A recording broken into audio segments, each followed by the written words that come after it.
Wise news, খবরের সত্যাসত্য 24 ঘন্টা। অতিরিক্ত গতিবেগে গাড়ি চালাবেন না, বেপরোয়াভাবে গাড়ি চালাবেন না, রাস্তা পারাপার হওয়ার সময় সাবধানে রাস্তা পারাপার করুন।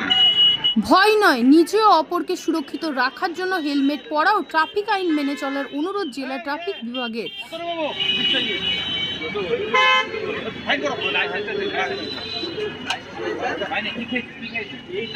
সেফ ড্রাইভ সেফ লাইফ উদ্যোগের অষ্টম বর্ষপূর্তির দিন উল্লেখযোগ্য বার্তা দিয়েছেন রাজ্যের মুখ্যমন্ত্রী মমতা বন্দ্যোপাধ্যায়।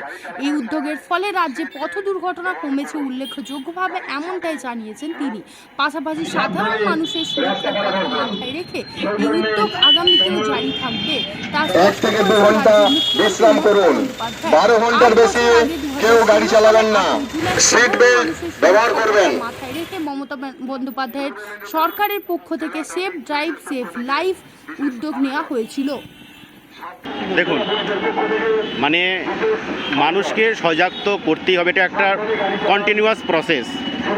তো আমরা বিগত কয়েকদিন এবং সামনেও আমরা একই সঙ্গে প্রচার চালাতে থাকব।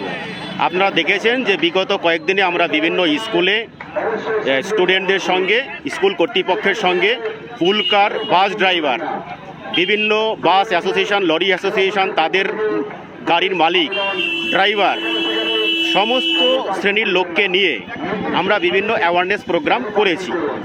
এবং তার সঙ্গে সঙ্গে এটাও বলে রেখেছি যে আমরা প্রসিকিউশন থেকে পিছবো না।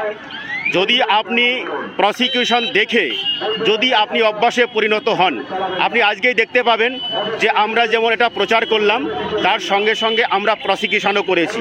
দুটোই সাইমালটেনিয়াসলি চলতে থাকবে, কারণ বোঝাবো আর ইউটিলাইজেশন হবে না, এটা হতে পারে না। তো আপনি জানবেন যে আমি একটা ফিগার দিয়ে থাকি, আমরা মানিকতলা থেকে শুরু করেছি, হসপিটাল মোড় পর্যন্ত আমরা এই প্রচারটা চালালাম। এবং এটা চলতে চলতে আমরা 15 জন উইদাউট হেলমেট, 2 জন দুটোকে triple rider, 2 without seat belt, 1 drunken driver এবং 6টি গাড়িকে আমরা প্রসিকিউট করেছি ফর ইললিগাল পার্কিং।